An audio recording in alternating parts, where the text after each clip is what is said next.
मलाई डाल देना खूब।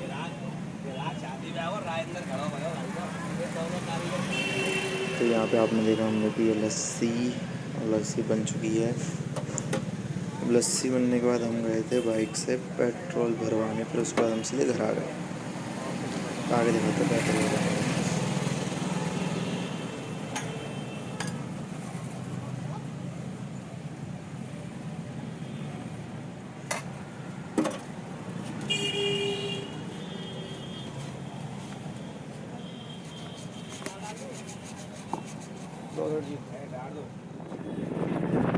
तो ये देखो अब हम चल दिए हैं बिरला मंदिर से लस्सी पीने के बाद अब सीधे जाएंगे हम पेट्रोल भरवाने। देखो क्या फर्राटे मार रही है हमारी बाइक। वृंदावन से बहुत दूर है बिरला मंदिर, तो बहुत भी नहीं है, दूर है तो जाना पड़ता है। हम रास्ते मथुरा गए थे ATM की पिन जनरेट करने के लिए। वहाँ से लौटते हुए बिरला मंदिर पड़ा, तो हमने बिरला मंदिर लस्सी पी